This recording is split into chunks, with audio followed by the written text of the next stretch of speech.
నమస్తే అండి. మీ పేరు? నా పేరు శివకుమార్ అండి, పరిటాల. 5 సంవత్సరాలు పూర్తి కావాల్సి వస్తుంది వైఎస్ఆర్సీపీ. మీ అభివృద్ధి ఎలా అనిపించింది మీకు? అభివృద్ధి ఎట్లా ఉందని నన్ను అడగటం కంటే యాక్చువల్ మన ఆంధ్రప్రదేశ్ ప్రజల్ని, ముఖ్యంగా ప్రపంచవ్యాప్తంగా ఉన్న తెలుగు ప్రజలను అడిగితే ఆంధ్రప్రదేశ్ పరిస్థితి ఏంటో చెప్పేస్తారు. లోకల్లో ఉండి నేను చెప్పనవసరం అవసరం లేదు. మొన్న ఒక వ్యక్తికి చంద్రబాబు నాయుడు గారికి అక్రమ అరెస్ట్ చేసి లోపలేస్తే ఆంధ్రప్రదేశ్లో పరిస్థితి ఎలా ఉంది అనే దాని మీద రోడ్డు మీదకి వచ్చారు జనాలు. అంటే ఈరోజు పరిస్థితి, ఆంధ్రప్రదేశ్ పరిస్థితి ఎంత అధ్వానంగా ఉందనేది ఇవాళ ప్రపంచవ్యాప్తంగా ఉన్న తెలుగు ప్రజలందరికీ కూడా తెలుసు 100%. ఎంత అధ్వానంగా అంటే అభివృద్ధిలో కానీ కుంటుపడిపోయింది బాగా. యూత్కి కానీ, నెక్స్ట్ డెవలప్మెంట్ విషయంలో కానీ ఎటువంటి అంటే లాస్ట్ మన ఆంధ్రప్రదేశ్ తెలంగాణ స్టేట్స్ డివైడ్ అయిపోయిన తర్వాత మనకి ఆంధ్రప్రదేశ్ కొత్తగా ఏర్పడిన రాష్ట్రం అయినప్పటికీ దానికి 5 ఇయర్స్లో లాస్ట్ ప్రభుత్వం అనేది కొంత ముందుకు తీసుకెళ్ళింది. కానీ ఇప్పుడు కంపేర్ చేసుకుంటే ఏమీ లేని ఆ రోజు ఒక రాజధాని కూడా లేనటువంటి సమయంలో ఆంధ్రప్రదేశ్ను ఎంతో కొంత ముందుకు తీసుకెళ్ళి చంద్రబాబు నాయుడు గారు తను చేయాల్సినటువంటి డెవలప్మెంట్ అని చేశారు. కానీ తర్వాత దాని కంటిన్యూషన్ చేయకుండా దానికి ఎలా కుంటుపడే విధంగా చేశారు. దాని డెవలప్మెంట్ లేకుండా వాళ్ళ కేవలం సంక్షేమ పథకాలని, నవరత్నాలు ఏవైతే ఫ్రీగా ప్రజలకి డబ్బులు పంచి సోమరపోతలు చేసి వాళ్ళని అలా సుఖపెట్టే పరిస్థితి తీసుకొచ్చి రేపు రాబోయే రోజుల్లో వాళ్ళు దేనికి పనికి రాకుండా తీసుకొచ్చే పరిస్థితి తను చేయాలని చూస్తున్నారు. దీనివలన చదువుకున్నటువంటి యూత్కి కానీ, యువతకి ముఖ్యంగా ఎటువంటి ఫ్యూచర్లో డెవలప్మెంట్ ఇప్పుడు రేపు నా బాబాయ్ బీటెక్ పూర్తి చేస్తున్నాడు. నెక్స్ట్ యాక్చువల్గా రాజధాని అనేది మనకి అమరావతిలో వచ్చి ఉన్నట్లయితే, సింగిల్ రాజధాని, ఒకటే రాజధాని వచ్చి ఉన్నట్లయితే నా బాబు రేపు ఫ్యూచర్ ఇక్కడే సెటిల్మెంట్ అయిపోయేవాడు అని. మాకు కూడా రాజధాని అనేది ఇక్కడ మా పరిటాల గ్రామానికి, అంచించర్ల మండలం మాది పరిటాల గ్రామం. పరిటాల గ్రామానికి జస్ట్ కృష్ణానది దాటితే రాజధాని. అంటే మా బాబు కనుక రేపు ఫ్యూచర్లో ఇక్కడ అమరావతి రాజధాని కట్టి ఉన్నట్లయితే అంత సాఫ్ట్వేర్ కానీ అనేక రకాల డెవలప్మెంట్ అనేది జరిగేది. జాబ్ అనేది ఇక్కడే చేసుకుంటూ సెటిల్ అయిపోయి మాకు ఒక 10-15 కిలోమీటర్ డిస్టెన్స్లోనే రాజధాని ఉండేది. మా బాబు ఎక్కడికి పంపించాల్సిన పరిస్థితి లేకుండా ఇక్కడే ఉండేవాళ్ళు.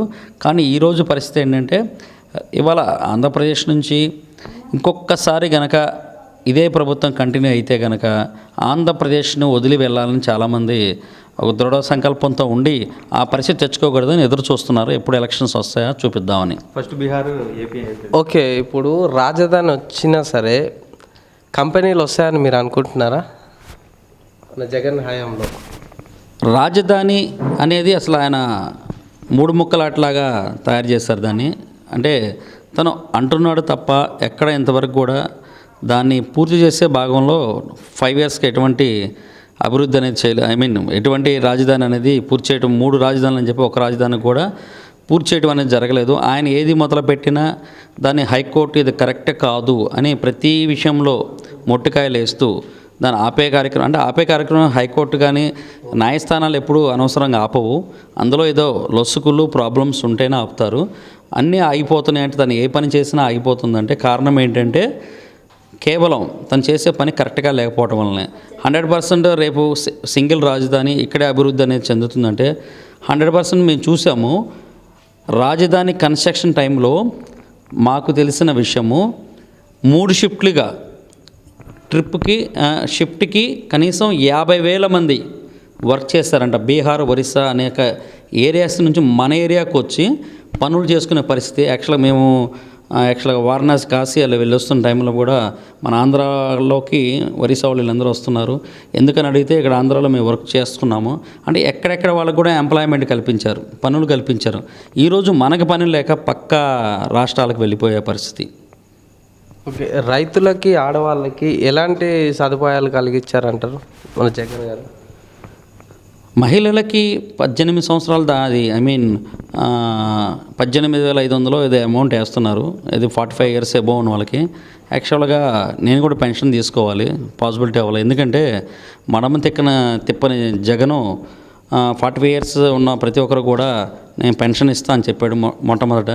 తర్వాత లేదు ఎస్సీలకు అన్నారు, లేదు తర్వాత మళ్ళీ ఇవ్వలేని అందరికీ కొంతమంది మాత్రం 45 ఇయర్స్ అబోవ్ ఉన్న వాళ్ళకి మాత్రమే అది లేడీస్కి ఇస్తానని చెప్పి దానికి ఒక కండిషన్ ప్రకారం అది 18,500 చొప్పున వేస్తున్నారు. అంటే ఈ విధమైన మహిళలకి వాళ్ళు ఇస్తున్నది ఏంటంటే అమ్మ ఒడి అని డబ్బులు వేస్తున్నారు. కానీ నేను యాక్చువల్గా ప్రాబ్లమ్స్ వింటున్నాను. వీళ్ళు అమ్మఒడి కానీ నెక్స్ట్ ఫీజు రీయింబర్స్మెంట్ అమౌంట్ కానీ ఇదివరకు ఏంటంటే డైరెక్ట్గా మా బాబు చదువుకుంటున్నాడు, ఫీజు రీయింబర్స్మెంట్ అనేది డైరెక్ట్ కాలేజీకి వెళ్ళిపోయేది. మనకి ఎప్పుడు ఇబ్బంది పెట్టలా. అంటే నా బాబు కాలేజీకి వెళ్ళేవాడు ఫీజు రీయింబర్స్మెంట్ వచ్చేది. ఇక గవర్నమెంట్ వాళ్ళకి ఎప్పుడు ఇస్తుందో గత ప్రభుత్వం మాకు తెలియదు ఆ కాలేజెస్కి.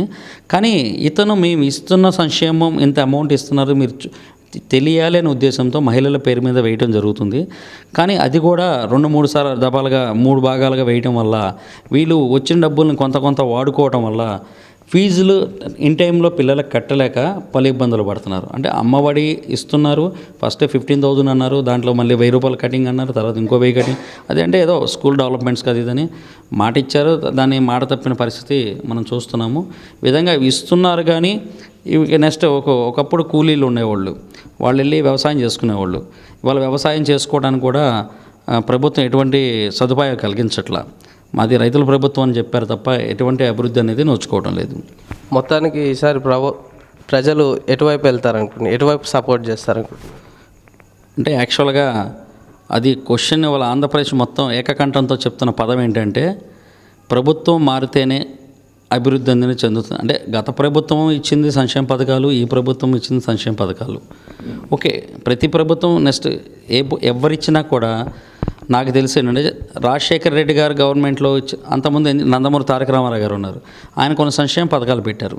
దాన్ని నెక్స్ట్ గవర్నమెంట్ వచ్చింది, దాన్ని అమలుపరుస్తూ దాన్ని కొద్దిగా ఇంప్రూవ్మెంట్ చేసుకుంటూ ముందుకెళ్తున్నారు. Next last government Rajasekhara Reddy గారు పెట్టారు కొన్ని, ఆరోగ్యశ్రీ కావచ్చు, కొన్ని దాన్ని ఇంకా బెటర్గా చేసుకుంటూ నెక్స్ట్ గవర్నమెంట్ చేసుకుని కిరణ్ కుమార్ రెడ్డి గారు కానీ రోసయ్య గారు కానీ నెక్స్ట్ వచ్చిన ఇప్పుడు స్టేట్ డివైడ్ అయిపోయిన చంద్రబాబు నాయుడు గారు కానీ వాళ్ళ ఆంధ్రప్రదేశ్లో దాన్ని డెవలప్మెంట్ చేసుకుంటూ ఉన్నవి తీయకుండా సంక్షేమ పథకాలు అమలుపరుచుకుంటూ వెళ్తున్నారు.